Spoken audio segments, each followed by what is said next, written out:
So the Mariners this spring have already suffered quite a few injuries. We've seen Felix Hernandez, Marco Gonzalez, and now more recently Jean Segura, Robinson Cano, Nelson Cruz, among others, going down with some injuries. What are your guys' takes on the injuries? Is it just a bit of bad luck? Is it the way the roster's constructed? I think that because of what happened last year, and maybe rightfully so, people are a little skittish when it comes to hearing that someone is injured, but a majority of all of these injuries are tightness. Yeah. Oh, he didn't stretch well enough. I mean, it's nothing. It's literally anything they would play through in June, July, August, September. Yeah. And that's kind of where I'm at. I mean, Cano came out after he got hurt. He came out and said that, if it was mid-season, he would be playing. So I think it's like I said, it's just a lot of tightness right now. And they're just, since it's spring training and they're coming off of last year where they did get hurt so much, I think it's more precaution. So I'm just kind of like, oh well, yep, another injury. And we'll see how the roster is come opening day. If it's if it's the same and it's kind of lingering, then I'll start to get a little more worried. But as of right now, we still got like a week and a half until spring training ends. So I think Cano played with like a double back hernia a few years back. I mean, like sports hernia. So for quad tightness, I mean, I'm not concerned that he'll miss time. Like it's just one of these things where I didn't feel very good when I did that, so I stopped. I think we can definitely attribute a lot of this to just it's spring training. They're still kind of stretching out, getting loose, building back up to the long season that they've got ahead. But to some extent, I wonder if it's at least partially because of how old some of these guys on their team are. I mean, true. Cano's 35? I think Cruz is 37. Mm-hmm. Felix is in his mid-30s. Yep. So these guys are getting older. Yeah, and I think that's a very valid point, no doubt, because they are old in baseball terms. Like you said, Cano's 35, Cruz is 37, and so you kind of pop that question. But to me, like I said, it's 60-40 right now. It's just okay, they're out. They're just kind of resting it for a little bit. But the other 40% is like, they may be resting it, but they are old at the same time. I mean, Ichiro's 44. That's pretty dang old. And I'm pretty sure he left the game with like a calf cramp. Yeah, they were like left cramp tightness. So what does that mean? He cramped up before he went on the on deck circle, and they were like, "Yeah, go chill. Yeah, don't worry about it." Like it's just they're just things. To me, baseball is so interesting because if there's like one thing off with a player, like a cramp or something, they sit out for like the whole game. But if it's like football or basketball, you're getting everything you need to go back in and get. They got to be, their body's got to be like perfect. And so that's just one thing that's kind of interesting to me. There's 162 baseball games in a season. Yeah. There's 10 football games or 16. That's true. Yep. I mean, are you going to come on? That's true. DJ. Well, I'm just saying baseball, my girlfriend just brought this up to me the other day. Baseball has the most injuries in any sport, and that could be, yes, due to the 162 game season. But I mean, you look at it, there's so much, and I love baseball, but just like playing the games, there's so much stoppage in time, and then there's short bursts here and there. So like between innings or between a play, between a at bat, there's so much like stoppage in time to where your muscles can. This is taking a more of a scientific approach, but like your muscles can contract, like, or they're not warm when they go up to bat or pitch or something like that. Well, and since we're talking about Ichiro, one of the most the most famous stretchers in all of the game. Yes, we'll say it that way. His routine is widely, known. And the fact that he is, I mean, okay, watching him play the other night, he got on first base and then scored on a double from first at 44. He's still got it. I mean, there's a reason he's been able to play this much, but so many guys aren't willing to do the monotonous stretching that he does and put in that routine and that work. I mean, he's played 150 games in like every single season he's played. Since he was 29. That's why I'm excited about him. That's why I was so excited about that signing, is because he's shown that he's durable and that he can still hit at a professional level better than most rookies or young guys. Yeah, even him batting ninth in the order and playing left field, I mean, it's still going to be fun to watch him go up there and, like you said, battle through an at bat and flip one into left field and get on first base, and then you got Gordon, Segura, and Cano coming up. Like, Yeah. okay, cool. I think he could still steal 20-plus bases this year. I don't know if he's going to get the at-bats to get that many opportunities, Yeah. especially the second half of the season. Yeah, maybe the second half of the season, but with Gamble out right now, we don't know how long that oblique will bug him. So one half of a season stealing 20-plus bases with his speed, he's more than capable of doing it. Let's put it that way. He's more than capable of doing it. But if he's going to do it or not, that's a different question. But Well, with the stealing comes the injury risk, correct? So yes, if you're that's diving true. into second base, hand first, we see the oven mitt gloves that guys wear to protect their fingers still. yeah, You're diving into a base I guess 25 times a year. Like, yeah, maybe you It can, but you won't. maybe they'll feel it out.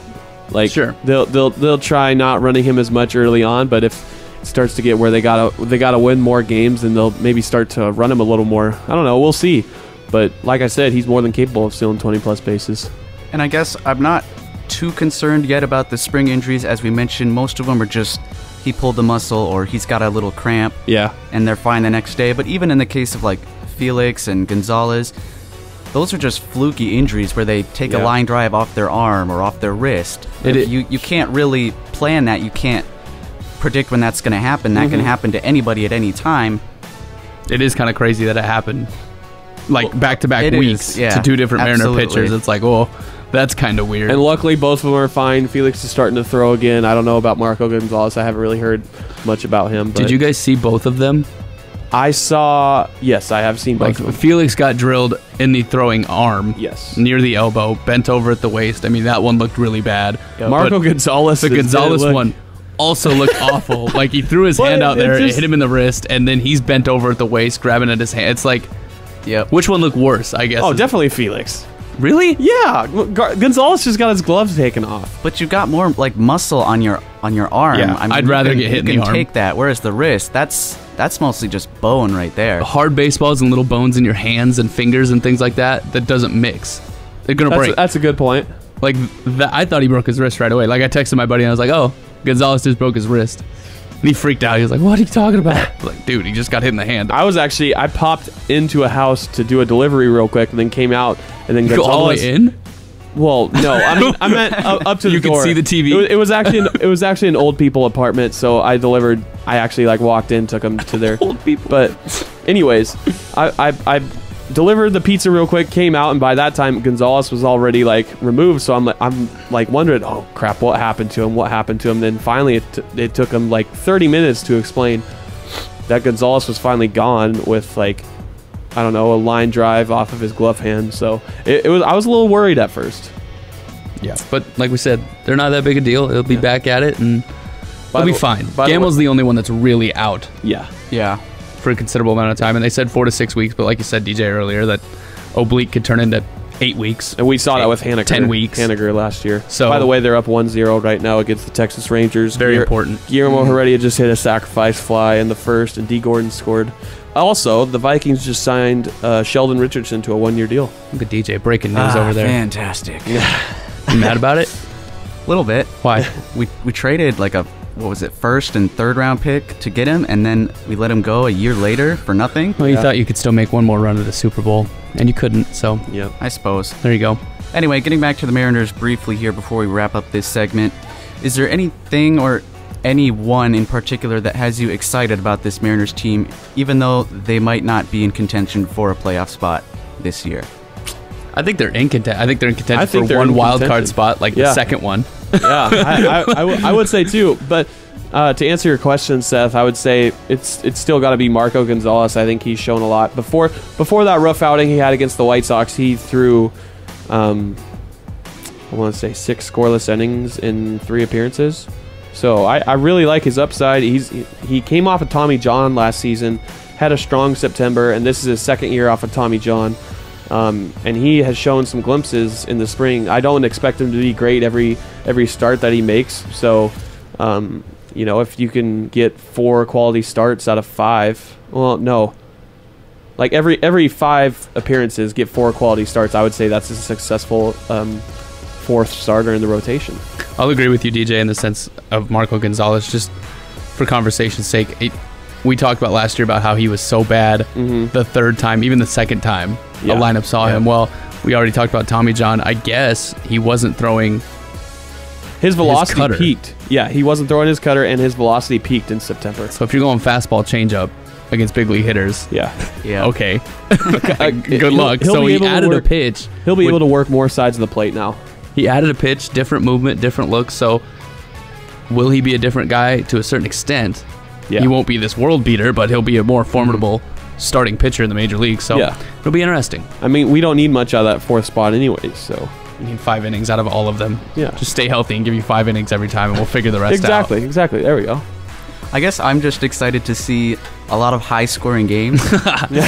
I'm not very A lot of high offense. on the Mariners pitchers this year, but what we've had in the past, a number of years ago, was we had very good pitching, but we had no offense. Now we kind of are going the other direction, Yeah.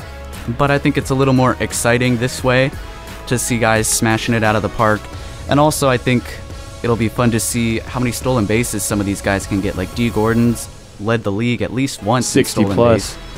base. We've got like Segura and some of those younger outfielders as well who can really tear it up on the base paths. By the way, speaking of offense, did you see that the minor league switched to the international rule where they're going to stick a player on second base in extra innings now at the beginning of the inning? Like from the 10th inning on, or from from the 10th inning on. is it the last out of the other inning? I didn't see specifics of it, but I know that they're going to do that. They're going to do the 6 mound visits, and they're going to do a pitch clock, I believe. If it's a random guy that gets put out there in extra innings, that rule sucks. If it's the last out like it's supposed to be, Yeah. fine. Yeah, That's fine. yeah. I think Who does it advantage? If you're the team in the top half of the inning? definitely both teams. Well, okay, no. That's not the nobody. question. Oh. So if the team in the top of the 10th gets to go out there and lay down a bunt, move over to third, and score one, right? Yeah. Pretty fairly easy. Yeah. Is now the home team at a disadvantage because they have to choose to play it differently? I don't think they would. I would play. think it's- I would play it the same way if I was the. I think it's still advantage home team because you know how many runs you're going to need going true. into that inning. And That's if you're true. a professional hitter, that's an automatic 1 run because you can bunt and get them over. And well, I guess depending on the lineup, because catchers, and first basemen aren't really known to lay down bunts, but you lay down a bunt and then sac fly, and you got 1 run. It's like a 1 run guarantee, pretty much. Do you start to see people get out in the 9th inning so that they would be the first? Like if D. Gordon's up bottom of the 9th, 2 outs, and Well, he goes. it's not in the majors. Well, I get that, but this is the process of getting it to Trial, the majors, yes. Yep. right? So do we see D. Gordon go, I can't swat one over the wall. Oh, that's a great point. What if I just swing at 3 really bad pitches and I'll be the first guy on second base in the top of the 10th? It brings in a whole new strategy. I never thought of that, but that's a baseball mind, Christian. You should be a manager somewhere. Why aren't you hired yet? I could control the Reds tomorrow if they gave me the job. Easy money. Yeah.